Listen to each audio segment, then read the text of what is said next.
some of our properties are seeing revenue that isn't that far off from a mega property, and we are dealing with way less headaches. Expenses are much less, and the purchase price is a lot more doable or entry level to get into. Welcome back to another episode of Off Grid. I'm your host, Zoe Berghoff, and today we have a solo episode, you guys, diving into can unique stays and smaller properties bring big profits? This is a theory I'm going to debunk for you guys for the next 30 minutes on where smaller properties really do fit into the short-term rental industry and where those profits and revenue can really bring big payouts for you as a host. I personally believe right now in the short-term rental industry, we're seeing a ton of people focusing on mega properties, really big properties, 15 to 20 plus people, insane amenities, tons of amenities to say the least. And while I love that for them, I am trying to build a lifestyle aligned business where I want it to seamlessly integrate into our lifestyle, our goals as a family, traveling family, building really cool, unique stays that we absolutely love, not only for ourselves, but for our guests. Now, the issue I have when it comes to mega properties is people are not sharing everything behind the scenes that it takes to run or own or purchase a mega property. And while it's really cool, you can be one of the only properties in your market of that caliber, that size, with those amenities. There are a lot of things that you need to consider before you move forward into a mega property and find out if that's where you want to be when it comes to investments. So when I say that, I mean mega properties usually do carry a larger purchase price because they are such a caliber of size. So when you're talking 3 to 4, 5, 6,000 square feet, you're going to be upwards in, $850,000 to the $2-3 million range. So while we're seeing some people really go ham and go hard in mega properties, what I don't always love is we're not seeing the purchase price or the renovation price or just the furnishing price to get a property of that size and caliber ready. And it is a big undertaking, not only to purchase a property of that size in that price point range, but also to furnish a 4,000 square foot property at 6,000 square feet, whatever it is.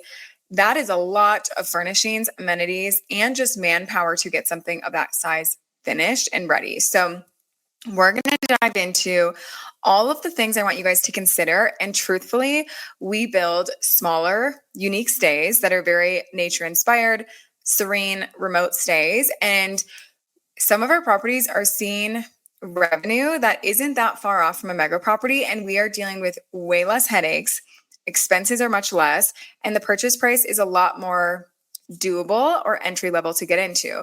So I just want to debunk and talk about both sides with you guys. There's bonuses on either end. There's cons on either end, but I just don't want to see someone get into a mega property and then realize some of these things that it really does take to own one of these once already being in it. That's something I really want to keep you from being into. Really want to keep you from getting into.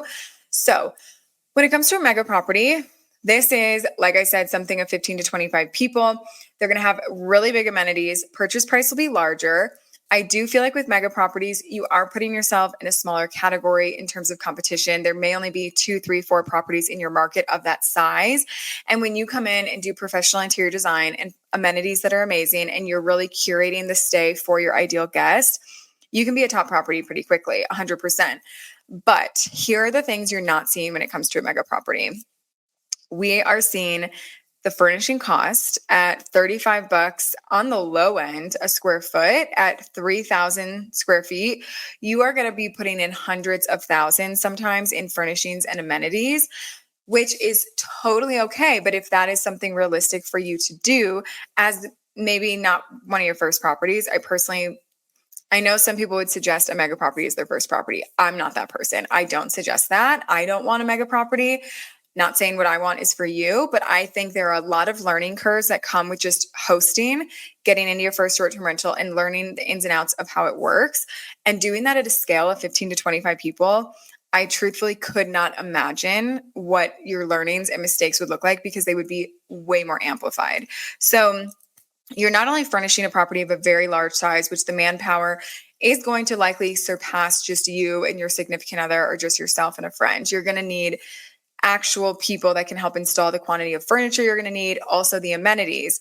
Talking upon amenities, something people are not talking about is amenities are amazing. They put you in a different caliber. They put you above competition as a short-term rental.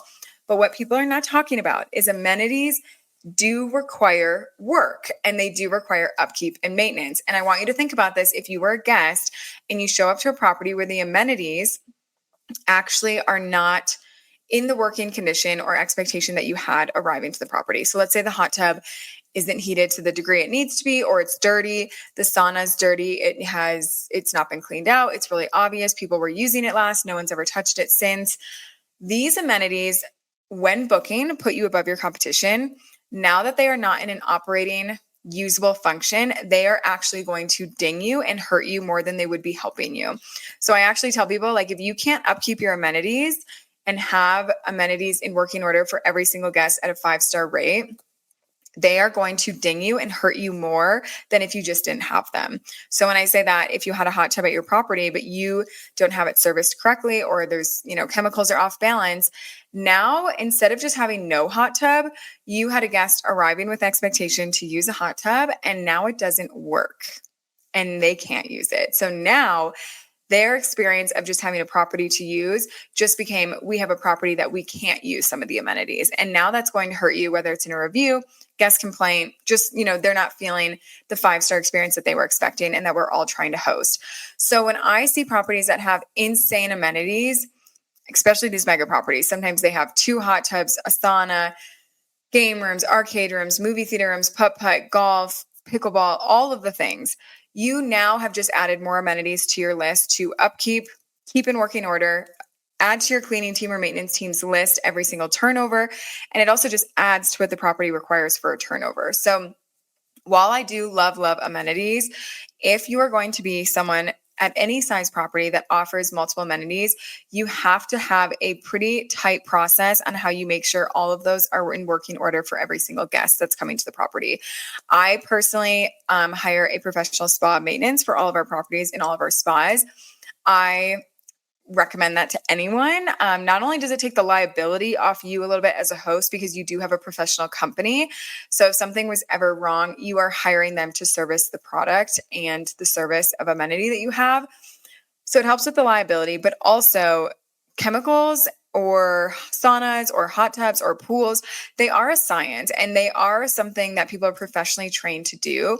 And while, yes, you can hire your cleaners to be trained on hot tubs, I personally would not do that. I learned the hard way, and I'll share that in a second. But honestly, the whatever $50 charge, $100 a month or a week that it may cost is very much worth it. It is a peace of mind. It is less of a headache. We have spas that are professionally serviced. We can go 2-3 months without having to drain the spa, especially in winter. That matters to us because the weather is super cold and it's harder to fill and drain. Whereas when we were doing it ourselves with our cleaners, we could have had to be draining every month, which is up to you as a host on what you need to drain for. But honestly, with a professional company, I have found that we are able to just keep the water in great standing order much longer because, like I said, you guys, they're professionals at doing this. So that is something that I want you to think about is, if you're going to have these amenities, whose job is it to upkeep them? Is that something you can add on to your cleaners? Are they not professionally trained to do that you need to outsource a company to come in and do it? That is something you definitely want to think about. Like I mentioned, when we first got our first spa at one of our properties, our cleaner was actually an on-site cleaner. So she had discounted rent, lived on the property during the winter months because we have such extreme snowfall. We thought that would be a good play for us. It financially actually made more sense to have her live on the property in another structure than it did to continue paying her to come up for the travel time and everything because we're pretty remote. We don't do that anymore, but we did. She was doing the spa maintenance and the chemicals got completely out of whack because truthfully, she's not trained to do this. She's going off the test strips and the chemicals provided by the spa company and their training. And unfortunately, the spa was not at the chemicals that was needed for a guest stay. So I actually ended up refunding that guest $500 off their stay for the few days that they were with us. And that was the moment, this was in like the first 30 days of owning the spa, that I was like, I am never going to make this mistake again. Like, I will hire someone professionally and I will never lose money on this amenity again. It's only going to make me money. And literally, knock on wood, ever since that day, that spa has been in working order. We haven't experienced damage. We haven't experienced something breaking. We haven't had to do an emergency drain and clean for a guest, and no guest has ever complained. So it really has made a big difference over the years because as an owner, I don't carry that headache going forward. So think about that. As you see these amenities being just thrown in more and more and more and more amenities, you need to think about the logistics of how you're actually going to keep these all at a 5-star standard. So that is something that I definitely see standing out with mega properties is the amount of amenities you're offering. And I do think it's important to really take into account what's realistic, what's feasible for your team, your own property to keep in a working guest order. That also being said with amenities increase your expenses. So when you are, adding hot tubs or saunas, that's going off electric, that's going to increase that bill. Whether it is pools and now you have to maintenance the pool, or pickleball courts, now those have to be, cleaned off, spend a few hours a week to make sure they're not covered in leaves.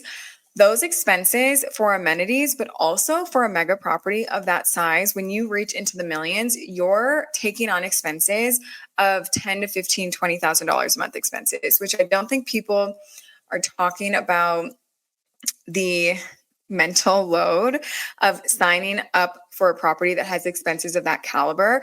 Obviously, when we're running data correctly and we're running the deals and underwriting these markets, we are ensuring that the rentals are going to pay for the expenses and also profit and cash flow. But truthfully, I like to be realistic that, ever since any of our properties have gone live for the last 5.5 years, we have never come out of pocket for, yeah. Okay. We have never come out of pocket for any of our mortgages or expenses on a property. So they've always been covered by the short-term rental income. But with that being said, it is realistic that if we had another pandemic or another shutdown, could you cover your expenses for your property for 3 to 6 months? I like to have reserves for at least 6 months. And I think it's important that you're taking into account being able to do that. So I like to sign up for properties that have mortgages and expenses that are pretty realistic for us, that we could come out of our own pocket every month to actually pay for that property. But I do really like knowing that our properties, every single one we take on, we can afford that mortgage just with our income we bring in alone outside of real estate, which obviously we're going to get to a point that maybe that won't be the case. And we always build those reserves for every single property we have. But I do want people to think about, especially if this is their first property they're getting into, signing up for a mortgage of $10,000 to $15,000 a month is going to bring another layer of stress and reliance on rentals and bookings and revenue from guests. Because obviously these mega properties are going for, $800 to $2,000 a night. They're making that average nightly rate much higher. But that is not to be said that I have seen smaller properties rent for $600 to $1,200 a night. Our 4-person, 1,000 square feet cabin during the holidays went for $1,600 a night. That is something that feels a lot more attainable because that $2,500 mortgage payment is covered in 2 nights with that booking amount. And still with a mega property, you still need to have 10 to 15 days a month occupied to cover just those expenses. Now, obviously everyone's property and expenses can look different depending on their loan and how they got into it and if they have partners. But I just think people should consider that when you see people doing these huge mega properties, they may have multiple other properties before that point, that those making extra cash flow and profit can also cover a mega property price point and payment every single month. Not to be said, like if you run your data right and you run your market right, all should go great. And that's how it goes for a lot of us that are doing the right research. But be realistic that that's a huge amount every month that you're going to be liable for. And I just think as a host, getting into it, or maybe it's your first or a few properties, having a mega property is going to add a layer of stress in your pricing strategy, your revenue strategy, optimizing for that, just all of the ins and outs when it comes to pricing, because now you have a tens of thousands of dollar payment every single month you are accounted for. So it's definitely something I want people to consider. And I don't think a lot of us are seeing the behind the scenes that these people, they may have coaching programs that make them hundreds of thousands of dollars a year. They may have other real estate properties that they can take, that appreciation or equity or HELOCs or extra profit and cash flow to help cover if anything happens. They may have other businesses. They may have other income streams from their spouse or significant other.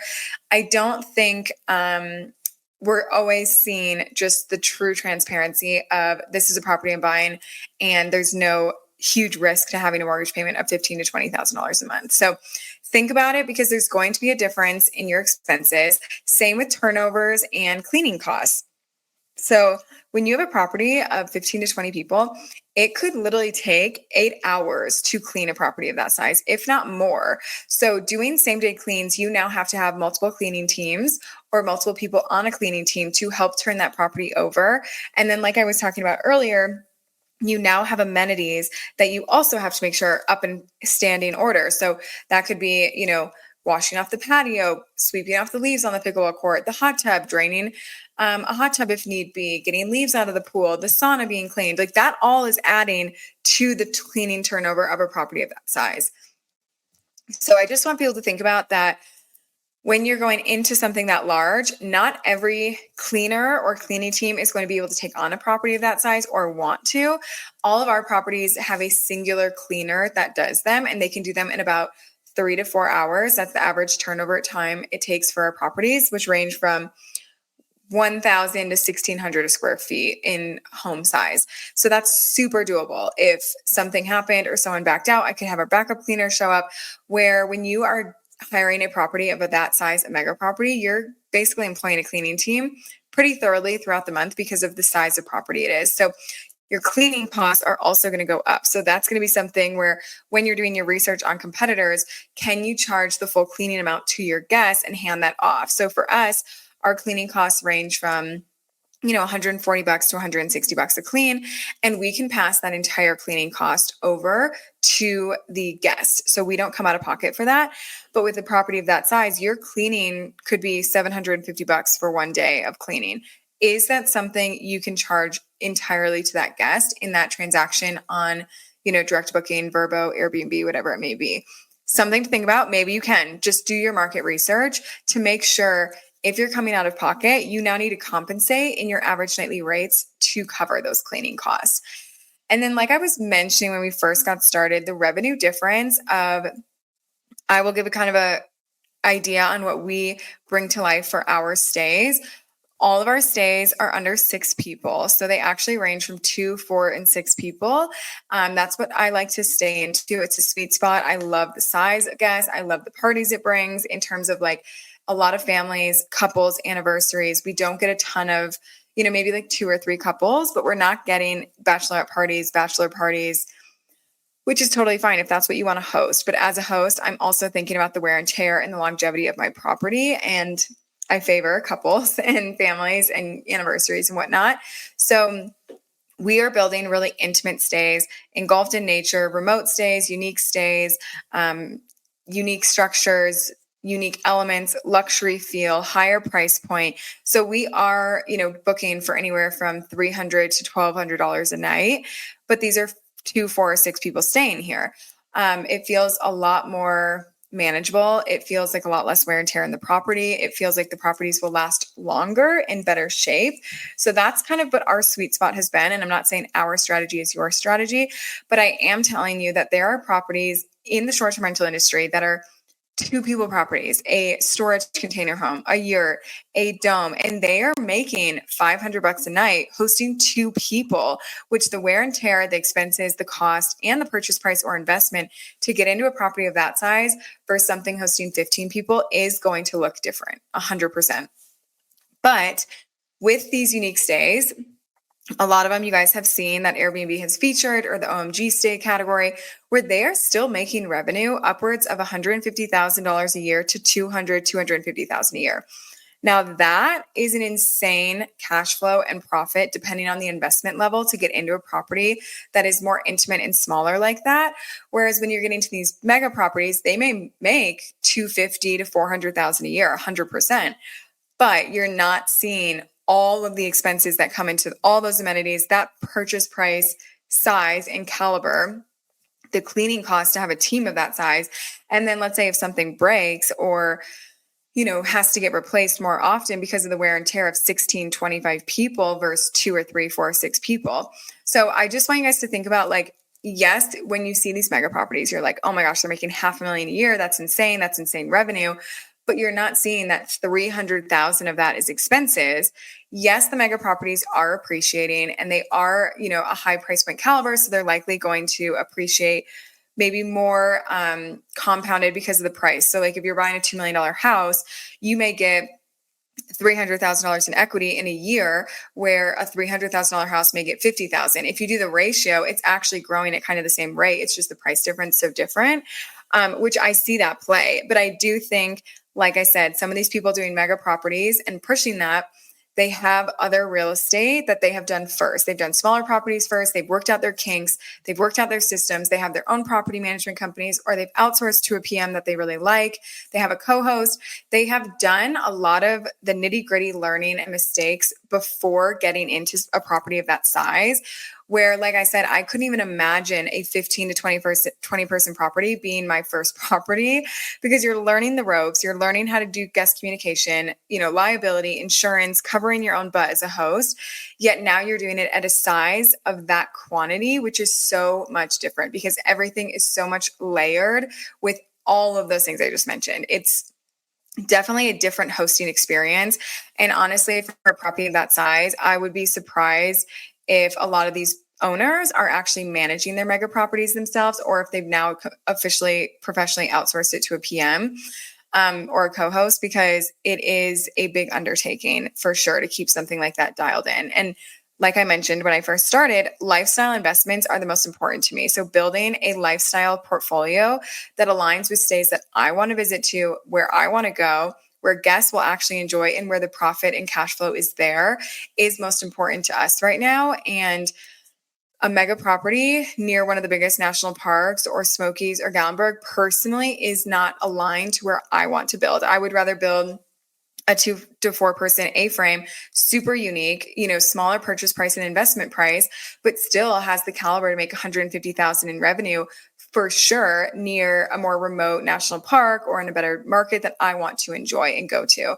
It is so different for every investor. And that is why you cannot copy someone's investment strategy and portfolio and journey. You have to do it yourself and what aligns for you. We are all doing it for different reasons. Some of us are doing this for equity. Some are doing it for cash flow, lifestyle investments, generational wealth, to sell eventually and offload and have an exit strategy.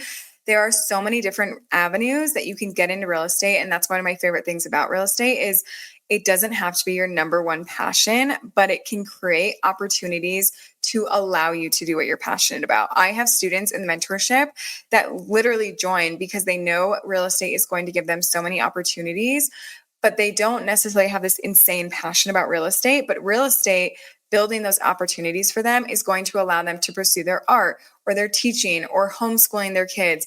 And that is what's important. And that is how real estate is aligning into their lifestyle. So it is so different for every single person. And I want you to know that. So a mega property may be speaking to you because all of these things I'm talking about are not even a thought and you feel good to take them on. Go do it. I love that for you. But for myself, I'm good with the 6 person, 8 person properties. I don't want much bigger.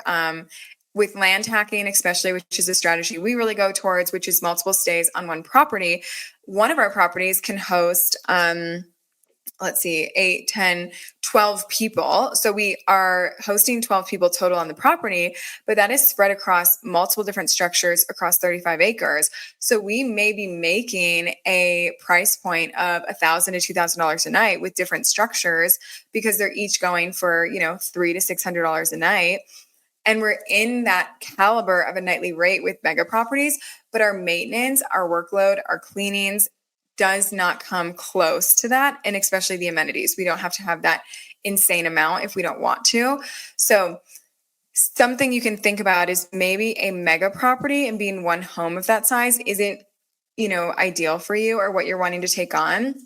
But you're actually wanting to maybe pursue the strategy of land hacking, where you have a single family home, accessory dwelling unit, ADU on the property. You're still hosting to 10 to 12 people. It's just now 6 and 6. And it's not feeling as big of an undertaking all in one property with that wear and tear.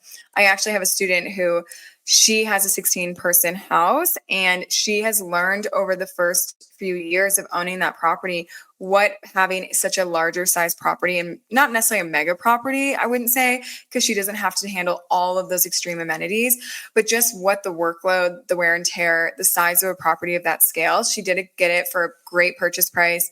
The revenue for the first few years have been great, but that being said, she is wanting to go into a smaller stay where maybe it's like a 4-person A-frame. And I truthfully believe that's just because she's seen one side of it and she's seen the other. And it's like, why not necessarily choose the harder route of the two, or the more heavier workload for the owner? Like I said, there's a strategy for both to play. And watch me in a few years have some mega property that I'm like, see, you guys, I have no idea what I'm talking about. I see the mega property play. But personally, right now, I have seen more people that have mega properties, talk to them, heard their strategy, and it doesn't fit with what I'm going for. It's not bringing in the pros versus the cons that I'm looking for when it comes to short-term rentals, because short-term rentals is a great industry. The hospitality, I love it. I love hosting guests. I love creating unique stays. I love creating stays that people build memories and anniversaries and honeymoons in. But truthfully, I'm also doing it for equity and appreciation. And if I ever wanted to exit, I want to build stays that are building that equity. And those unique stays, more intimate stays, people see the revenue potential. If you exited, they may be buying it to do the exact same thing that you're doing. So it's something that I want you guys to think about. And really, this podcast is just to stimulate different ideas for what works for you and make that part of your strategy, but you're hearing all the sides of it. So when I say we create unique, intimate stays, the amenities that we are putting in our properties, let's talk about that, is we are doing spas. Spas are a number one amenity that we have to have before even launching. When we first started, that was a phase thing for us. So we would do phases where we would launch the property, and then as we accumulated some of that profit, we would put the money back into spa, and it increased that amenity so we could put it in our listings, on the search results, everything like that. Now, after doing this for the last 5 years, spas are 100% necessity to have at all of our properties before launching, because I truthfully believe, like, let's say 4 years ago, hot tubs were a amenity that really did factor you out of a lot of competition. And now I kind of feel like a hot tub is a new norm to have at almost every property that you're considering, or that's a good property, as you guys know what I mean when I say that, like a good property with good design, you want to stay there, good host. Spas are becoming almost generically done at every property and almost a must-have for any host that's launching. So now I kind of see the sauna play, or the pickleball play, or the cold plunge play is kind of what's putting you now in that new caliber, what hot tubs used to be doing for us. So a spa is a number one amenity that we have to have upon launching. We also have put in a sauna at our cabin property. That's only a 4-person property, so we didn't have to do a mega sauna. Next property, we will actually build the sauna, but because we're airing on the TV show this summer, we needed to get it done. Like, we have a lot of things under projects that we're taking on right now with multiple builds and the sauna and the TV show, and prepping that property to get it TV ready. So we just ordered a sauna. We did Almost Heavenly. I got it from Costco actually, because it was like $1,200 cheaper than anywhere else. And that is the pre-built barrel sauna. I do think the barrel sauna is a cool, unique shape. People like unique shapes. Coming from someone who hosts a circular home, people literally just stay there sometimes, I think, because it's a circle. So those unique things really do stand out. But I would definitely build a sauna next, because, the longevity, the wear and tear, built to actually last your elements, is definitely something to take into account. But we didn't do that. So I see both ends. So spas, hot tubs, and then we do smaller amenities where it's like, a grill is a must. We actually have a hammock at one of our properties, and that has been like if the hammock cover is down or like the wind once blew it away and we had to replace it because it got a hole in it, and someone literally was like, where's the hammock? Like they really do notice that amenity. It's really strange to me, but they really do. Obviously, if you were lakefront, you could offer kayaks or a boat rental. That's something that's super unique. But our amenities don't get crazy. We don't have pickleball courts. We really try to engulf our stays in nature, and people are trying to disconnect and stay with us and enjoy the view. Obviously, a view is something we really prioritize for all of our properties, and the view is an amenity in a way. It's a priceless amenity that does have a price point to it that we can charge, and it does stand out for competition. So if you're looking for properties like having lakefront, riverfront, a view, ski resort access, ski in and ski out, location to start something specific, national parks, those are amenities. It's just not necessarily a singular amenity that you list, yes, I have, yes, I don't have on Airbnb. But in a way, they do kind of have us listing that because we now can put categories in our listings and you get put into a category of having a view. Or, I think one of our categories is countryside, which is so funny to me because we're like not a farm in any way. And that kind of is what comes to mind when I hear countryside. But Airbnb has categorized us with views, countryside, open remote living, lakefront, ski resort. So those are all things that do play into the amenity category. And I think for unique stays and smaller intimate stays, people want the privacy. They want seclusion. They want to feel like they're the only ones up there. Even if you're doing land tacking and you have multiple acres with multiple properties, people want to feel like they're the only ones there and feel that intimate feeling. So that is something we really prioritize is the seclusion, the privacy. We take that into account when developing these stays, curating them, building them, or renovating them, because it's really a important aspect for us. If you think about when people go on vacation or yourself, a lot of the time you want privacy and seclusion and to experience something that you may not experience in your day-to-day life, which for a lot of us have neighbors or sidewalks in front of your home or accessibility to town, or there's a big road or a highway. And when they go on vacation, they actually want to experience the opposite. They want to experience something for 48 hours, 72 hours, however long they're staying with you, that they don't experience at their own everyday life. And that's something that we strive to do is how can we bring people out of their norm for a few day escape at our properties. And when you do that correctly and strategically, you can charge a premium price to do it.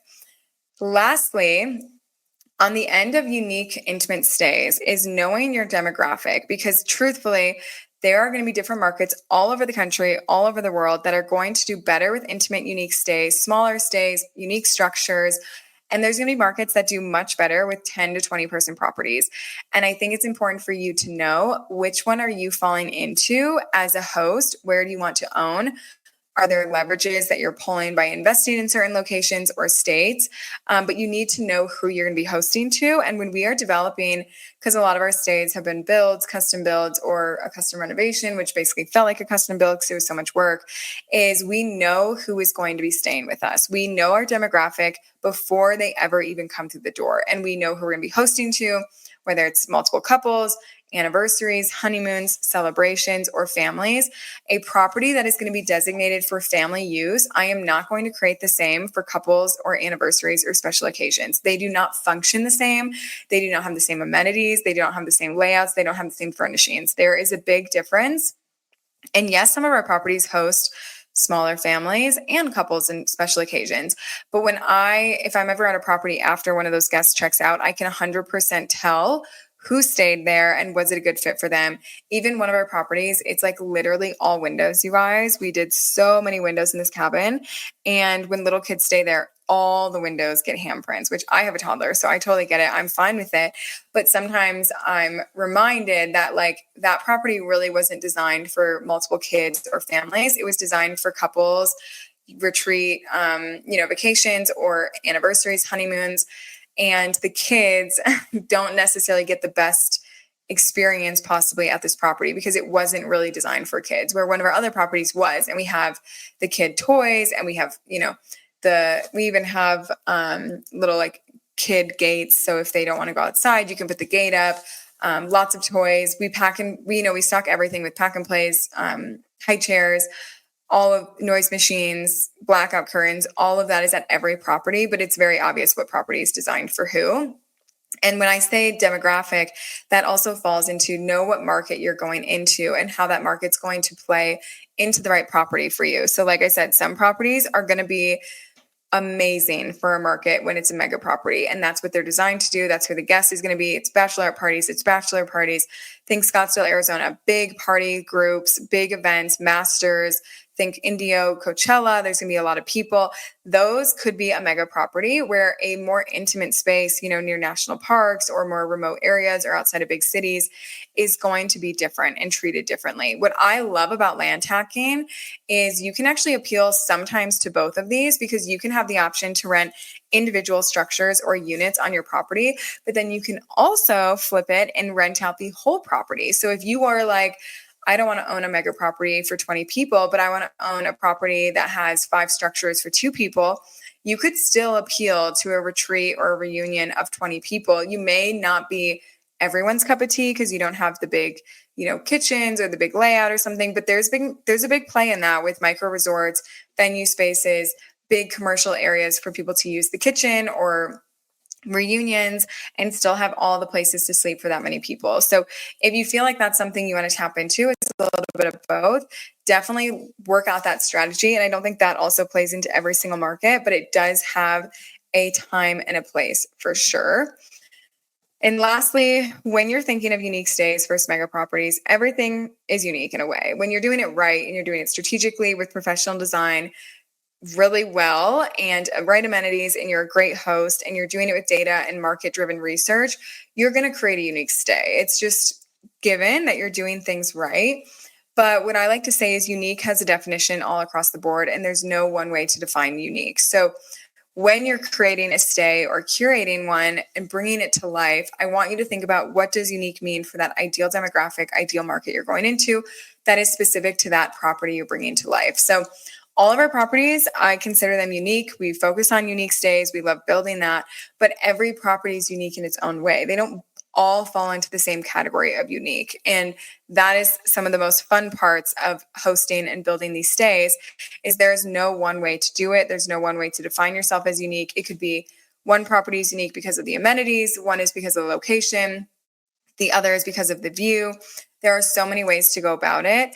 So just know when you're bringing something to life, understand how your uniqueness is setting yourself apart from the competition.